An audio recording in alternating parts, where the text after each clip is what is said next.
On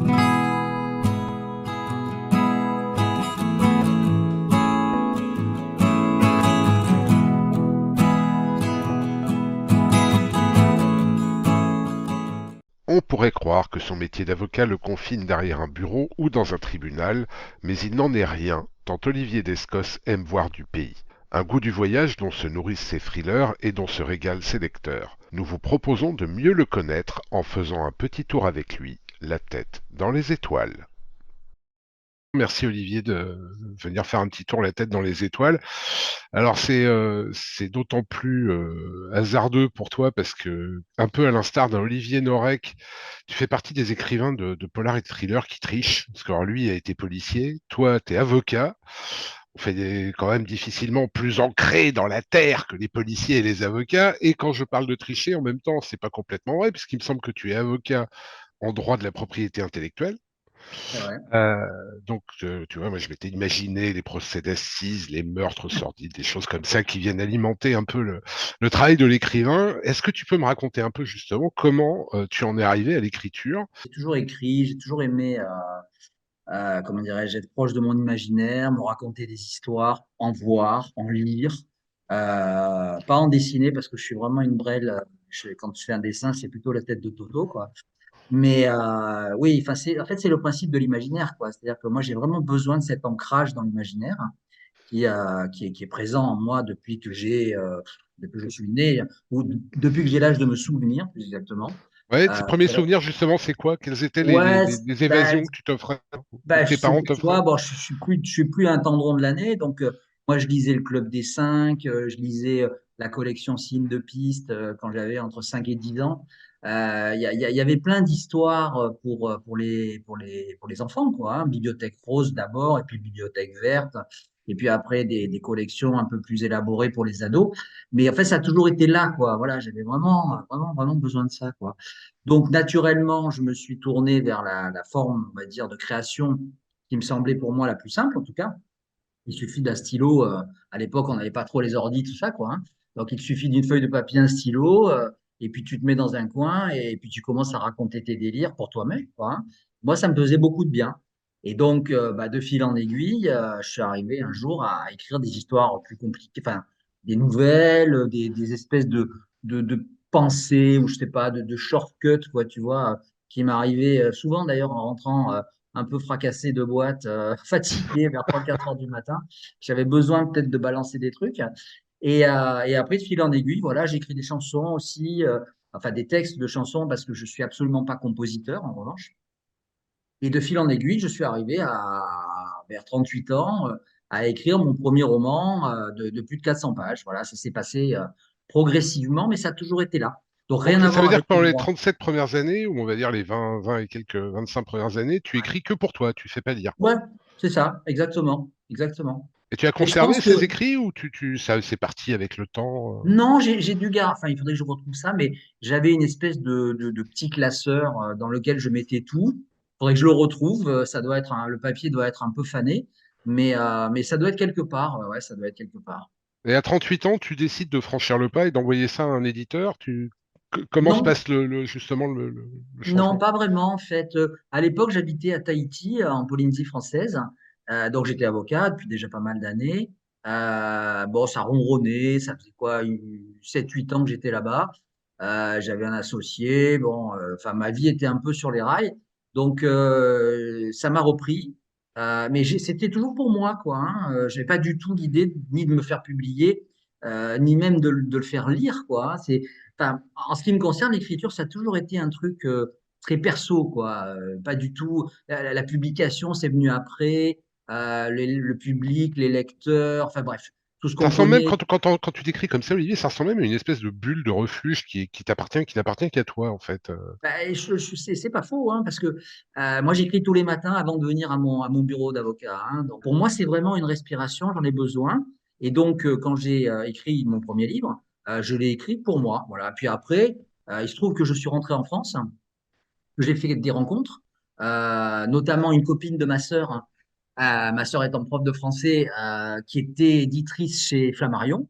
Mais pas du tout pour le publier d'ailleurs. C'était juste, je voulais avoir son avis. Voilà. Mhm. Je n'étais pas sûr de ce que j'avais fait, évidemment. Et puis, c'était pas du tout un livre pour Flammarion. Ça flirtait un peu avec le surnaturel. Et donc, c'est un thriller surnaturel, on va dire ça comme ça. Et je lui ai envoyé le bouquin. Et elle m'a dit, ah ouais, bon, il y a des trucs, évidemment, ça va pas, quoi, hein, mais il y a des trucs intéressants, etc. Retravaille ci, retravaille ça. Et j'ai dit, bon, ok, je l'ai fait. Et après, je l'ai publié dans une toute petite maison d'édition qui s'appelle Paris Méditerranée. Mais voilà, ça a été. Enfin, il n'y avait pas une démarche d'arriver à quoi que ce soit, quoi. Ouais, Ça tu s'est passé. t'envisageais pas une carrière, c'était pas l'idée. Non, vraiment pas. Je ne pensais même pas en faire un second. J'étais pas certain. Enfin, non, c'est même pas ça. J'y ai même pas pensé. Voilà, pour être franchement honnête, c'était pas mon sujet, quoi. Mon sujet, et ça l'est toujours d'ailleurs, plus ou moins, hein. Évidemment, je suis ravi d'être publié. Évidemment, je suis ravi d'avoir un public, etc. Mais mon vrai sujet, là où je me sens le mieux, c'était ce matin, avant de venir au cabinet.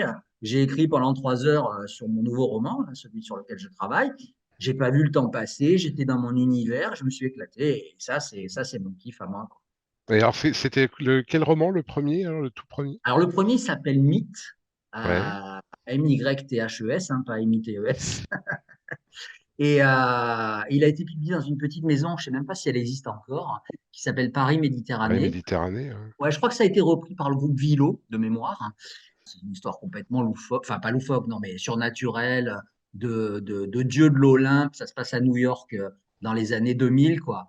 Et il y a toute une histoire autour de dieux de l'Olympe, et surtout Hadès d'ailleurs, qui vont descendre sur Terre et foutre le bordel.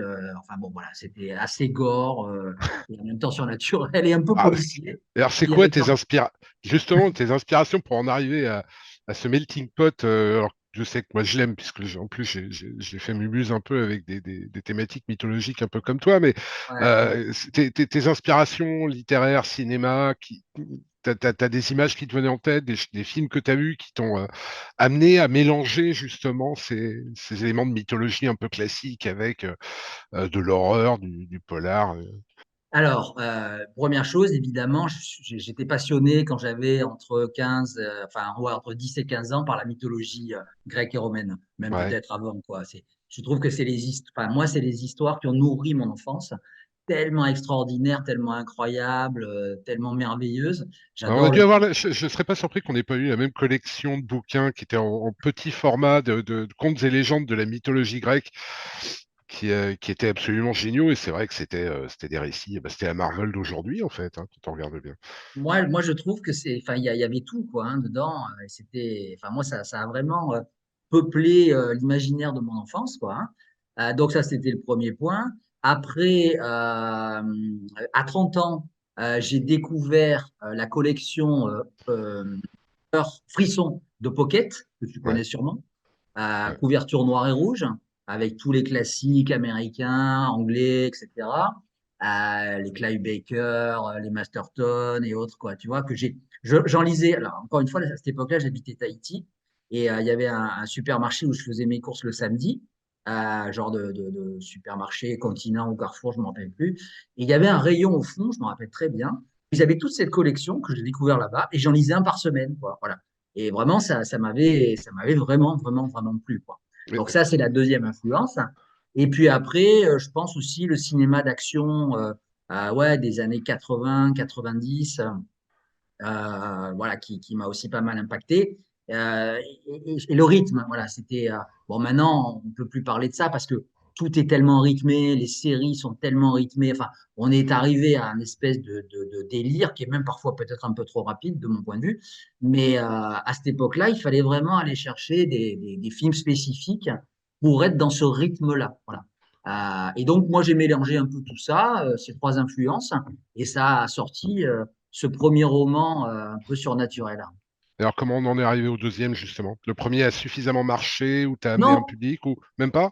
bon, pas du tout. Donc je confirme ce que j'ai dit tout à l'heure, c'est-à-dire, et c'est intéressant d'ailleurs en parlant avec toi, parce que ça me permet pas de réfléchir, mais de mettre un peu tout en perspective, ce que j'ai jamais vraiment fait en réalité.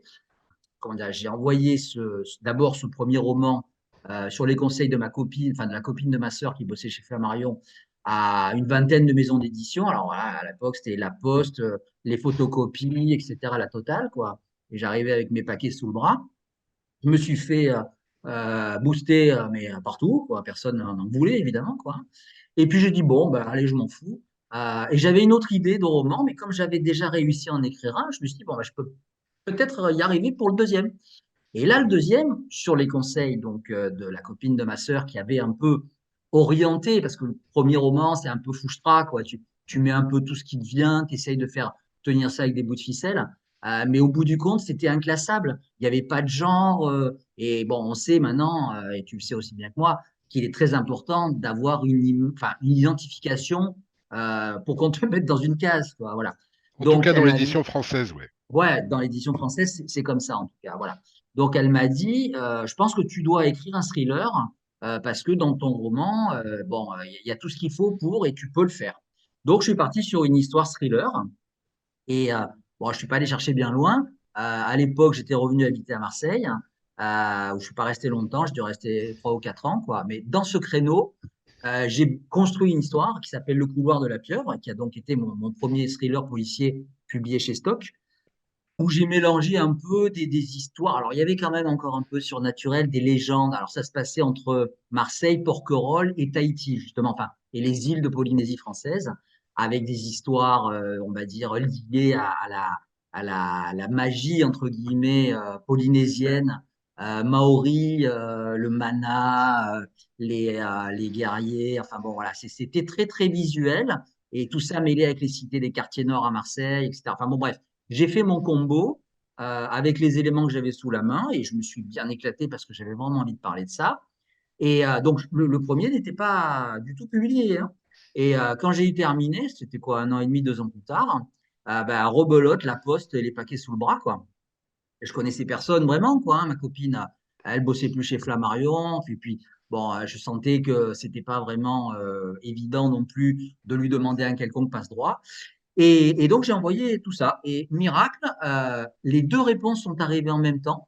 C'est-à-dire que Stock a voulu me rencontrer pour le thriller policier. Coup de chance pour moi, il lançait, c'était en 2000, pardon, c'était en 2001 ou 2002, je crois. Ouais, il y a une vingtaine d'années. Maintenant, le bouquin est sorti en 2003, mais le temps de le retravailler, ça a dû prendre un an. Une collection thriller. Et dans les 15 jours suivants, j'ai reçu un accord aussi pour la publication de mon premier, donc Mythe, dans cette petite maison d'édition. Donc finalement, tout s'est passé quasiment en même temps et de façon assez fluide, quoi. Mais j'ai vraiment écrit le deuxième sans avoir été publié sur le premier parce que ça me plaisait. Et ça, c'est vraiment le truc important, je pense, à retenir, quoi. Et ça n'a jamais bougé, ça. Non, jamais. Jamais. Alors, bon, tu connais comme moi le milieu de l'édition. Il y a des hauts, il y a des bas. Bon, on en parlera peut-être, mais moi, j'ai eu des hauts, j'ai eu des bas.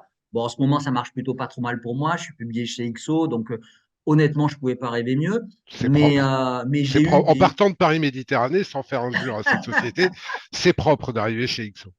mais j'ai eu des mauvais moments, quoi. J'ai eu une traversée du désert, etc. En quittant Flammarion. Enfin bon, je pas m'éterniser, ça n'a aucun intérêt. Et à ce moment-là, ben, je trouvais plus d'éditeur, j'avais plus d'éditeur, ça a duré 3 4 ans, quoi. Ben, ça m'a pas empêché de continuer d'écrire, hein, euh, parce que au fond, c'était ça que je voulais faire, quoi. C'était vraiment le sujet, quoi, pour moi. Ouais, et puis un sujet très personnel, on le sent, puis qui est très Ça. ancré. Tu viens pourtant pas d'une famille d'artistes. Enfin, il me semble pas que tes parents étaient artistes.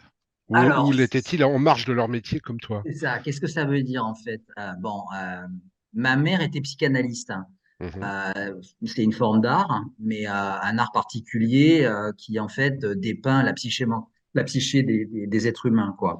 Quant à mon père, il était anesthésiste, mais il n'était pas, enfin, il peignait, c'est-à-dire Mhm. Ah bah quand il même. aurait voulu être peintre. Donc Mhm. à la maison, on avait pas mal de toiles de lui, quoi. Et c'était un amateur d'art, un passionné, quoi. Voilà, il est décédé il y a 2 ans, mais quand on a réalisé la succession, on avait plus de 1500 objets qu'il avait chiné, acheté tout au long de sa vie dans sa maison, quoi. On a fait une vente aux enchères, c'était hallucinant, quoi. Voilà. Donc, j'ai toujours vécu très proche d'une certaine, comment dirais-je, conception de l'esthétique, voilà, Mhm. au sens noble du terme. Alors ça, je peux le confirmer parce que alors, en regardant un peu ton parcours, en t'écoutant, tu parlais de Tahiti tout à l'heure. Moi, je connais, j'ai connu le Olivier Descos, qui est un homme habillé smart, très anglais, fut un temps en tout cas, je sais pas si c'est encore le cas, mais un côté très british, qui n'était pas pour me déplaire au niveau des vêtements. Et en même temps, j'ai pas connu, moi, le Olivier Descos bourlingueur. Or, visiblement, tu as quand même pas mal traîné tes guêtres un peu partout sur la planète. Tu as commencé à quel âge et ça t'a amené, alors tu parlais de New York aussi, enfin, c'est Ouais. venu d'où cette bougeotte, cette envie d'aller voir? Bon, c'est pas à toi que je vais apprendre que James Bond porte le smoking et le blouson, c'est quand même une élégance. Non, c'est vrai. Et Robert Palmer chantait toujours avec une cravate, ce qui était aussi une classe qui a Voilà, disparu. voilà. Non, trêve de plaisanterie. Oui, c'est vrai. En fait, je suis un gros voyageur, un peu moins maintenant parce que bon, bah, comme tout le monde, je vieillis, je me calme, mais ça reste. Et j'ai toujours été un voyageur dans l'âme, en fait. Je crois que j'ai un peu la bougeotte. Et je te disais tout à l'heure, bon, ça fait 10 ans que je suis à Marseille. Putain, rien que d'y penser, je me dis, mais oh, ça fait 10 ans que tu es à Marseille. Qu'est-ce qui t'arrive, quoi? Tu vois, ça m'était jamais arrivé de rester plus de 7, 8 ans au même endroit. Depuis, depuis que j'ai 15 ans, quoi, hein, bon. Donc, je pense que c'est pas une volonté de découvrir le monde ou peut-être que je me lasse vite, j'en sais rien. J'ai pas vraiment trouvé de réponse là-dessus. Mais oui, c'est vrai que j'ai pas mal bougé, j'ai pas mal bourlingué dans pas mal d'endroits et ça m'a bien plu, quoi. Qu'est-ce qui t'a amené vers ces endroits-là, justement? Ce que je veux dire, c'est que on peut, par exemple, tu parlais de New York et Tahiti, on peut difficilement faire plus opposé. Ouais. En termes de lieux. Tu as d'un côté une espèce de mégalopole extrêmement cosmopolite et très, très active, bouillonnante même. Tahiti, on est plus sur une espèce d'image un peu, alors, sans parler de carte postale, d'aller jusque-là, mais on est quand même sur l'île, on est sur quelque chose d'isolé. Enfin, donc c'est quoi? C'est d'aller rencontrer les cultures, d'aller rencontrer les gens, c'est de voir simplement autre chose et de démultiplier ces autres choses dans tes expériences. Alors, je pense qu'il y a aussi les opportunités de la vie, c'est-à-dire moi, je suis assez opportuniste, hein, et je me laisse, comment dirais-je, euh, filer, glisser dans la rivière, quoi. J'essaye jamais, enfin, j'ai dû essayer à une époque de ma vie, je me suis rendu compte à quel point on s'épuisait. Donc, j'ai plutôt tendance à nager dans le courant. Et après, si je vois que ça va trop vite, je m'accroche à une branche, mais j'essaye pas de remonter le courant. Je sais que c'est vain, quoi. Voilà. Donc, pour ce qui est des États-Unis, en fait, ça a été New York et Chicago, pour être plus précis. Et là, c'était lié à mon activité professionnelle au début de ma carrière d'avocat, où je travaillais à Paris dans un cabinet international, entre guillemets, quoi. Enfin bref, ils avaient des bureaux un peu partout. Et ils m'ont envoyé là-bas pendant quelques temps pour un certain nombre de raisons, pour des raisons aussi d'association et de mise en place d'un groupe de cabinets plus important avec des cabinets là-bas, etc. Donc ça a été une opportunité. Et quand on m'a proposé, moi j'avais 26 ans, 27 ans, j'ai dit oui tout de suite parce que bah, voilà, j'étais célibataire, voilà, c'était génial, quoi. Genre, C'est le royaume des avocats un peu là-bas quand même. ouais, c'est clair, c'est clair. Ouais, les États-Unis, ça c'est sûr que c'est le royaume des avocats, hein, beaucoup plus qu'ici. Mais bon, le droit est différent, la mentalité est différente, le système juridique et judiciaire est différent, etc. Donc après Tahiti, ça a été plus une volonté. J'avais une espèce de fantasme de vivre dans une île depuis très très très longtemps. Et là, j'ai trouvé c'était quelques années plus tard, hein. Je suis repassé par Paris entre les deux et j'ai trouvé enfin une opportunité de racheter un cabinet d'un avocat qui s'en allait, quoi. Voilà. Donc, je suis arrivé, je sais pas, j'avais 31, 32, quoi, hein. J'ai fait un emprunt bancaire là-bas, j'avais rien et tout. J'ai emprunté pas mal de blé d'ailleurs, hein, j'ai pris un risque. Et puis en fait, ça a super bien marché, je me suis éclaté, quoi, voilà, tout le temps que j'y suis resté, quoi. Ça fait combien de temps à Tahiti? J'ai fait presque 10 ans, quoi. Presque 10 ans, putain. Ouais. C'est étonnant parce que quand on pense à 9 ans. Tahiti, on se dit pas, tiens, je vais être avocat à Tahiti, je vais faire surfeur à Tahiti, mais avocat comme ça d'emblée, ça vient pas à l'esprit. Alors là, Ouais, tu m'amènes directement en fait à un élément qui est favorable, c'est-à-dire que si on va à New York, des étoiles, on en voit trois dans le ciel. Si on va à Tahiti et qu'on lève les yeux, je pense qu'on en voit nettement plus. c'est clair. Est-ce que justement, ce que tu vois derrière moi, c'est-à-dire des étoiles, le ciel, c'est quelque chose dont tu as un peu profité à Tahiti, ou est-ce que c'est pas dans tes préoccupations à la base et du coup, t'as pas trop fait gaffe? Ah bah, c'est carrément dans mes préoccupations. Je dirais, c'est comme je disais tout à l'heure que l'écriture fait partie de mon équilibre. La nature, et j'englobe ça dans la nature au sens large, fait partie de ma définition, quoi. J'habite à la campagne. Bon, mon cabinet est à Marseille, donc j'y viens tous les jours, c'est vrai. Mais j'habite à 30 kilomètres de Marseille, à la campagne. Et quand j'arrive le soir chez moi, la première, enfin, l'hiver, enfin, parce que l'été, c'est vrai qu'il fait chaud plus longtemps. Mais la première chose que je fais en ce moment, je lève les yeux et qu'est-ce que je vois? Je vois l'arrière-fond qui a derrière toi. Parce que rien qu'entre Marseille et l'endroit où j'habite, à 30 bornes, c'est vraiment le jour et la nuit Ah ouais, en termes de pollution lumineuse. visibilité du cosmos et tout ça, quoi, tu vois. Donc, quand j'étais à Tahiti, c'était pareil. Mon associé était un Breton et il était venu en bateau, lui, à Tahiti. Ça a 2 ans de Nous traversée. sommes partout, Ah ouais, ouais, moi j'ai été associé avec un paquet de Bretons, hein, enfin bref. Et même celui avec lequel je me suis associé à Marseille, il était breton aussi. décidément. Faut avoir un truc avec les Bretons. Et donc il était parti, enfin il était parti faire le tour du monde en partant de Lorient, et il a cassé un mât ou je sais pas trop quoi, à je sais pas combien de miles ou de milles pardon des Marquises. Il s'est laissé dériver, il est arrivé à Tahiti, il en a plus jamais bougé. Et moi, je me suis associé avec lui. Donc, évidemment, il avait racheté un bateau et on partait souvent en bateau dans les îles sous le vent. Donc, Raiatea, Bora Bora, etc., etc. Et là, quand on était sur le bateau, au milieu de l'océan ou dans les lagons, il suffisait de s'allonger sur le pont et c'était pareil, quoi. Et moi, tout ça, je ne suis pas parti à Tahiti pour rien non plus, hein. Tout ça, pour moi, c'est carrément plus qu'important, c'est fondamental. J'ai vraiment besoin de ça, quoi. Et c'est quoi ton rapport à la nature, justement? Mon rapport C'est à un la nature, ressenti, c'est quelque chose de très intellectuel, c'est ou non, c'est un d'idéologique, c'est quoi? ressenti. C'est un ressenti. Car, le soir, quand je rentre chez moi, bon, pas en ce moment parce qu'il fait trop froid, mais à partir du mois de mars-avril, première chose que je fais, j'enlève mes pompes et je marche dans la pelouse, quoi. C'est-à-dire, j'ai besoin de sentir avec mes pieds nus le contact du sol. C'est un truc, pour moi, la nature qui est extrêmement sensuelle et immédiat, quoi. Voilà, c'est ça. C'est l'air, c'est ce que l'air qu'on respire, les sensations qu'on a, le vent sur la peau, enfin, tout, quoi. Et alors justement, on parlait du fait que tu étais bourlingueur, en fait, tu avais beaucoup voyagé, du coup c'est pas pareil, mais est-ce que tu as un côté baroudeur? C'est-à-dire je prends un sac à dos, je prends des pompes de marche et direction la Pampa où il y a personne et je vais me balader. Non, Non? honnêtement, non. En revanche, j'aime bien mon confort. Oui, je peux comprendre. Alors, tu sais, on peut faire de l'astronomie dans un certain confort, justement. Et tu as déjà regardé dans un télescope?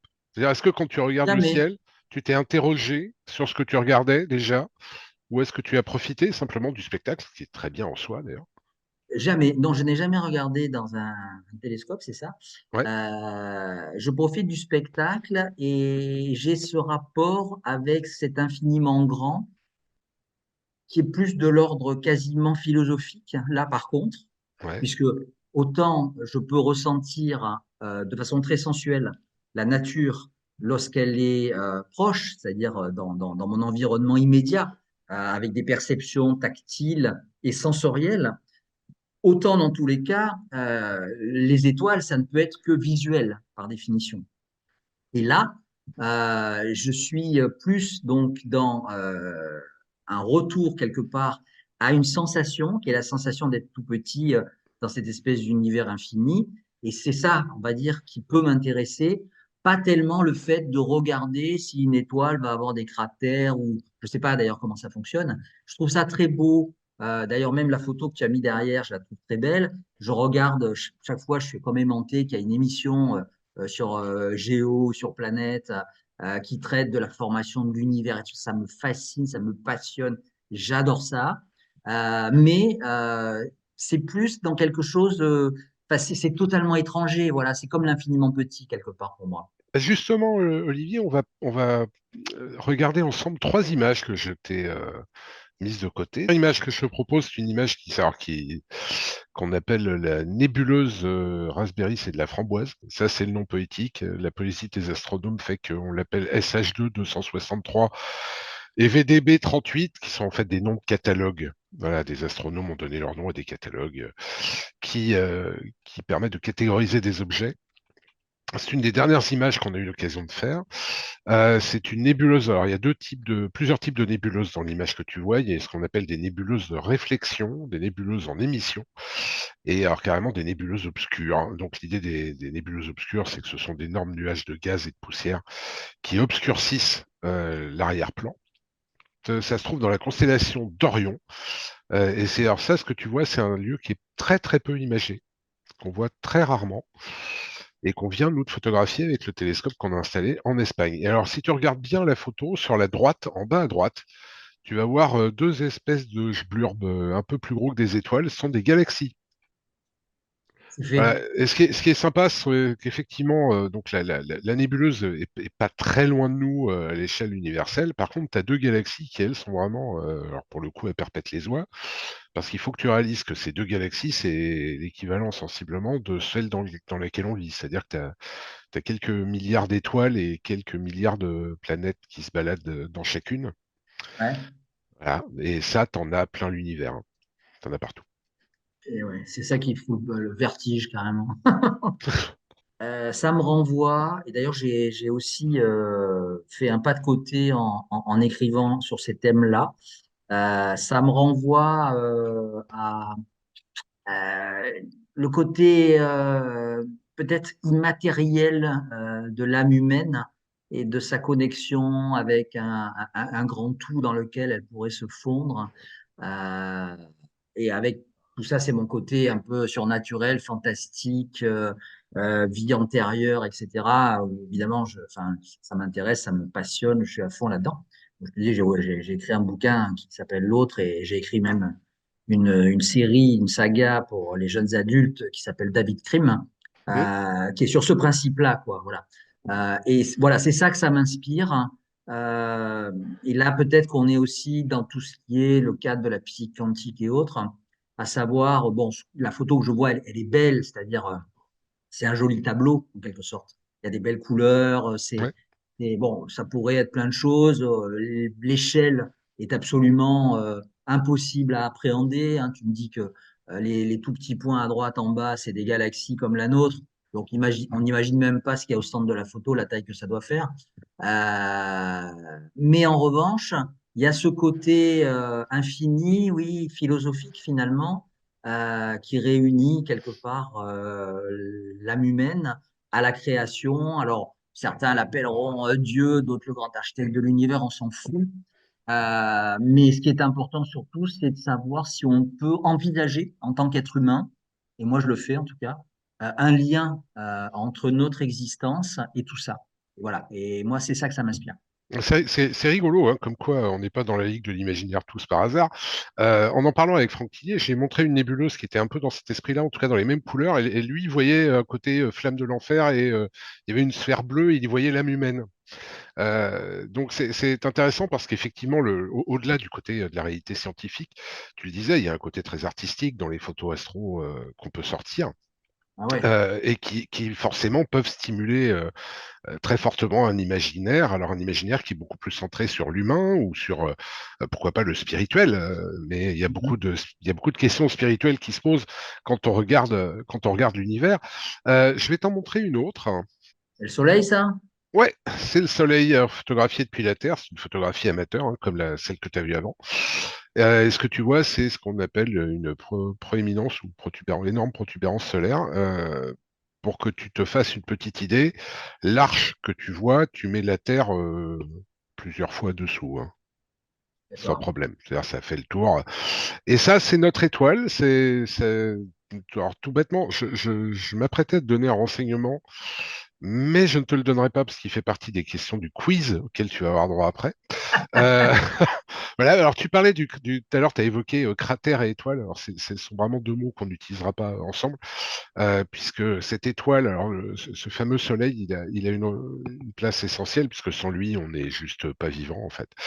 C'est Claire. vraiment la source de toute vie. Et cette sphère absolument incroyable, qui est en fait une énorme réaction thermonucléaire permanente, va durer grosso modo 9 milliards d'années entre sa formation et sa fin, et va permettre la vie sur notre planète et façonne d'ailleurs notre planète, je te laisserai aller voir parce que c'est intéressant, mais il y a plein, plein, plein d'effets que le Soleil a, même sur les paysages, qui sont absolument fascinants. Et photographier ce truc-là, quand je dis ce truc-là, c'est vraiment parce que j'arrive même pas à le définir. C'est-à-dire quand tu regardes la photo de près, tout ce que tu vois, c'est de l'énergie en fusion permanente en fait. Ouais, ouais. Pour moi, c'est du même ordre, hein, c'est-à-dire c'est quelque chose qui me dépasse complètement.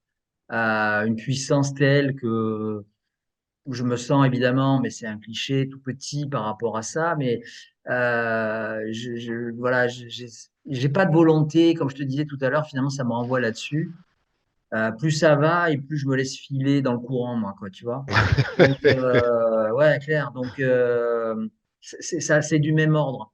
C'est-à-dire que, bon, ben voilà, quoi, tu vois, il n'y a pas de, il y a pas de tentative de contrôle ou même de compréhension de ma part, tellement c'est quelque chose contre lequel je ne peux rien, quoi, comme la nature, la mort.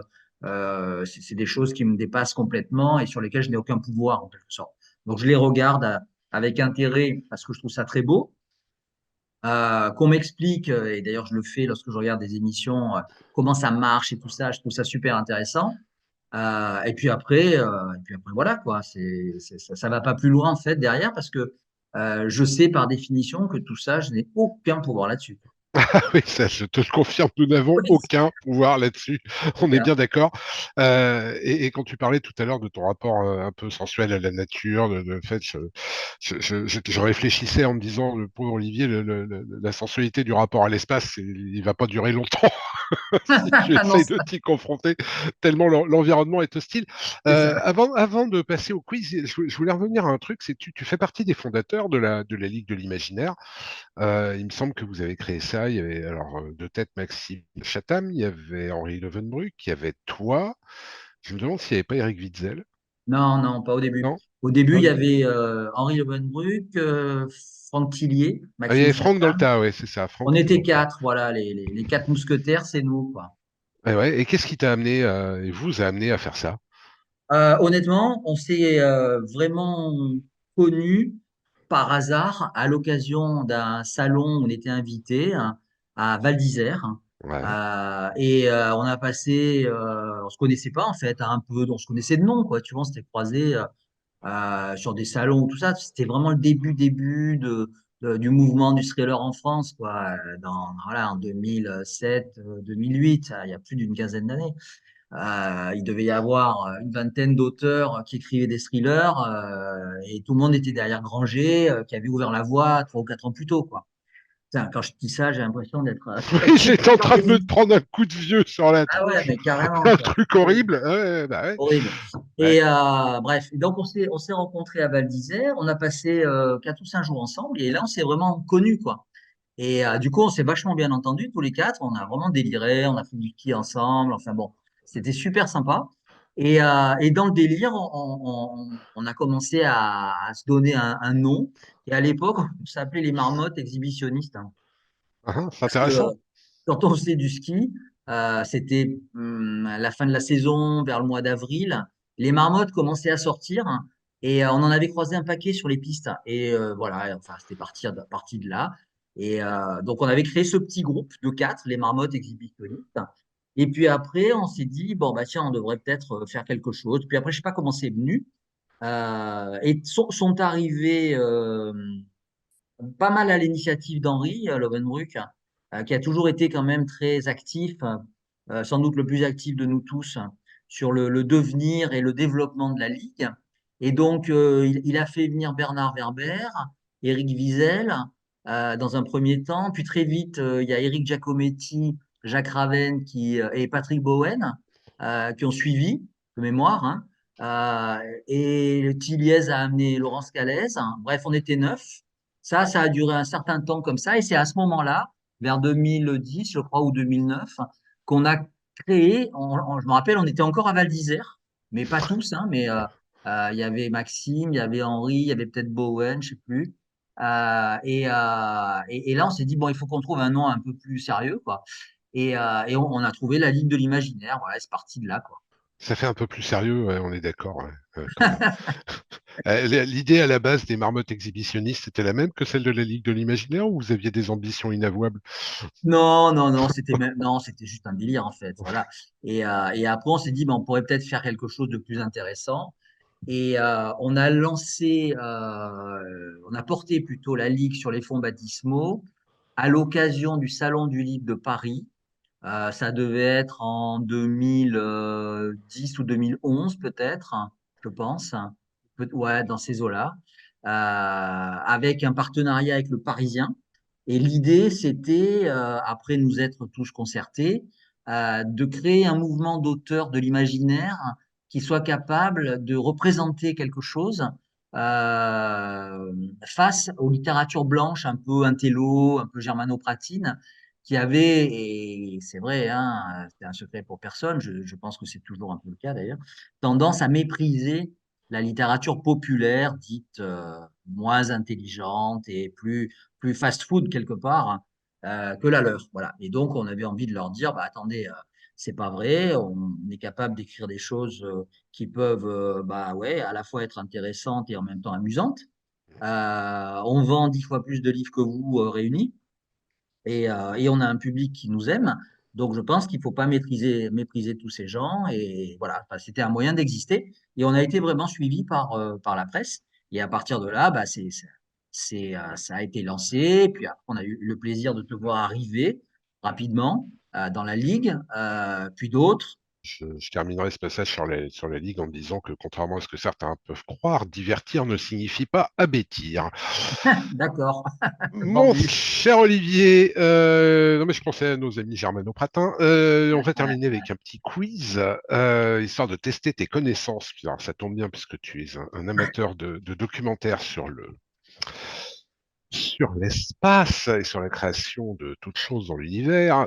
Peux-tu, alors, je te mets pas de pression pour l'instant, Olivier. Pour l'instant, Olivier Norex s'en est pas trop mal sorti, mais Nicolas Lebel et Sébastien Drouin tiennent un peu le haut du pavé. Peux-tu me citer les planètes du système solaire de la plus proche à la plus éloignée du Soleil? Ah non. D'accord, bah t'essayes même pas. Non, bah, Bah, je vais dire n'importe quoi. est-ce Donc, que tu peux au moins me citer les planètes du système solaire? je sais pas moi, bah, la Lune, évidemment.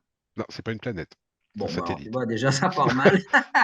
Vénus, Uranus, Saturne, Pluton, Orion, Alors, et Orion puis, est une non, non plus, c'est pas une planète du système solaire. pas une planète. Et puis voilà, je crois que c'est tout ce que je sais. D'accord. Donc tu as Mercure, Mercure, tu- oui. d'accord, tu as Vénus, tu as la Vénus, Terre, tu as Mars, tu as Mars. Jupiter, tu as Saturne, tu as Neptune et tu as Uranus et tu n'as plus Pluton. Ah bah, tu vois, je les connaissais toutes, mais je les ai, voilà, ça Pluton n'est reste quelque part flottant dans mon imaginaire, quoi. Oui, oui, non, puis quand on le pratique pas quotidiennement, enfin régulièrement, c'est pas évident. Et Pluton n'est plus une planète depuis quelques années. Ah Parce bon? qu'en fait, on s'est rendu compte que des objets de la taille de Pluton au fond du système solaire, il y en avait plein. Il y en avait tellement que on allait finir à 200 planètes, donc ça c'est déclassé. Bon. Euh, alors celle-là, tiens, celle-là est à la frontière entre la connaissance astronomique et la connaissance historique. Qui est l'inventeur de la fusée Saturne V, la célèbre fusée du programme Apollo? Est-ce que c'est Werner von Braun, Carl Sagan ou Sergei Korolev? Alors, tu serais Eric Giacometti, tu saurais. Je te le dis tout de suite. Oui, mais lui, il joue au Trivial Poursuite tous les jours. Il apprend les réponses par cœur. tu, as, tu as le choix donc entre Werner von Braun, Carl Sagan ou Sergei Korolev. Moi, je dirais Werner von Braun. Ouais, tu sais qui c'est? Oui, bah, c'est un savant allemand, non? Ou autrichien. Alors, allemand qui a eu enfin, surtout qui a eu la particularité de développer le programme V2 des nazis. Ouais. et qui a été exfiltré par les Américains au cours de l'opération Paperclip, où il s'est agi de récupérer plein de scientifiques en se contrefoutant de pour qui ils avaient travaillé ou de leur moralité, simplement parce que ça pouvait permettre de faire avancer certains programmes, plus particulièrement des programmes militaires. Alors les Russes et les Américains ont fait mumuse à ça pendant un petit moment, mais Von Braun a effectivement été un des moteurs de la conquête spatiale américaine après la Deuxième Guerre mondiale. À quelle distance de la Terre se trouve le Soleil? Ça, c'est pour le baroudeur. Je vais pas barouder aussi loin. Je te rassure. À quelle distance de la Terre se trouve le Soleil? Je sais pas, moi, plusieurs milliards de kilomètres, plusieurs millions. Ouais, je crois que la Lune, c'est 300 000 kilomètres, donc le Soleil, Ouais, ça doit... c'était pas loin. Le 300 000, c'est à peu près ça. Ouais. Ouais, mais après le Ouais. Soleil, je saurais pas te dire. Je dirais plusieurs millions. 150 millions de kilomètres.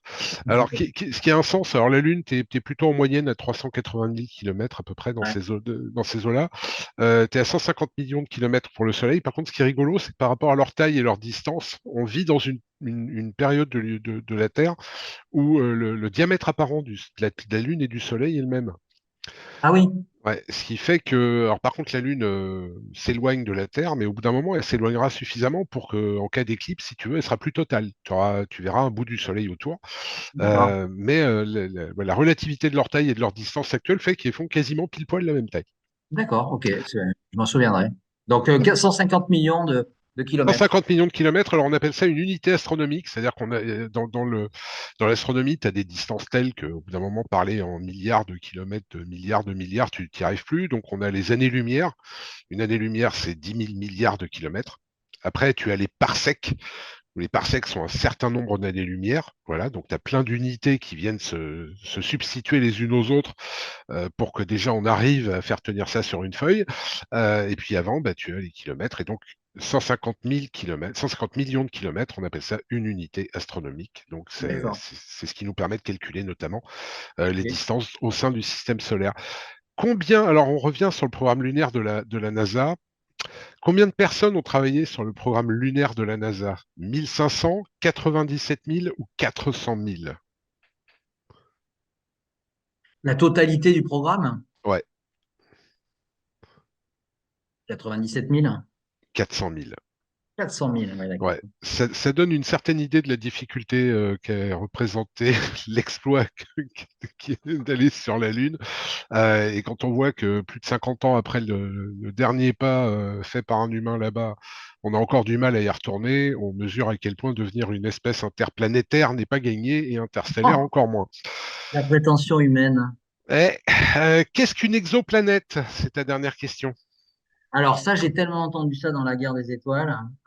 Chaque fois, je me suis posé la question, comme le parsec, hein, tu vois, mais là, tu me donnes Je t'assure que c'est pas un piège parce que c'est d'une simplicité, mais alors absolue. une exoplanète, un exosquelette. Est-ce qu'il y a un rapport avec l'exosquelette, avec Ah bah l'exoplanète? étymologiquement sur le terme exo, ouais. Ouais. Ah, mais je saurais pas dire, non, Eh ben, honnêtement. une exoplanète, c'est tout bête, mais tu pourras l'utiliser en société pour frimer. C'est une planète qui n'est pas dans le système solaire. Ah oui, d'accord, Voilà, c'est autour d'une autre étoile que la nôtre. d'accord. Bon, bah tu vois, c'est Bon, bah écoute, c'est super. c'est c'est déjà bien d'avoir essayé, et en tout cas, Nicolas Lebel et Sébastien Drouin tiennent toujours leur place de finaliste quand on fera l'émission Euh, spéciale quiz pour faire marrer tout le monde. Il y a Non, mais au moins deux intelligents dans la ligue, c'est bien. alors, pas forcément intelligent, je sais pas, tu t'arrangeras avec eux, mais en tout cas, avec une vraie culture astronomique, ça c'est tout à fait possible. Merci beaucoup, Olivier, C'est moi qui de te t'être remercie, prêté au David. jeu, parce que c'est cruel, le quiz, mais il y a tout un tas de domaines. Oh Si on non, posait des questions pas de comme ça, ce souci, serait horrible. t'inquiète. Est-ce que tu peux nous parler un peu de l'actualité qui va être la tienne en 2024? Ah ben là, je suis en plein dans une actualité puisque mon nouveau roman est sorti il y a 3 mois. Ouais, Donc il est comment dirais-je, en phase d'exploitation en quelque sorte. Ça s'appelle Le Cirque du Diable et c'est sorti en novembre chez XO.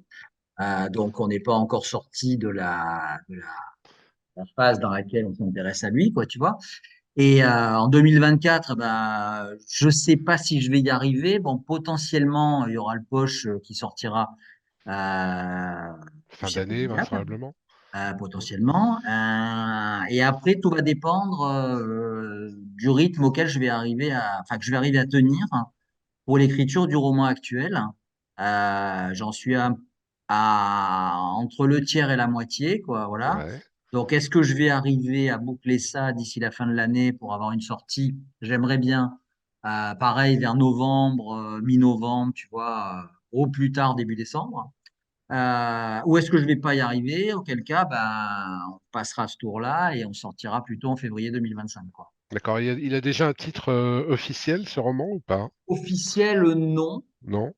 Mais j'ai un titre de travail, ouais. Mais bon, pour l'instant, je préfère pas, voilà, pas Pas dévoiler. dévoilé? Non, pas Oh, bah dévoiler écoute. le truc. C'est un milieu concurrentiel.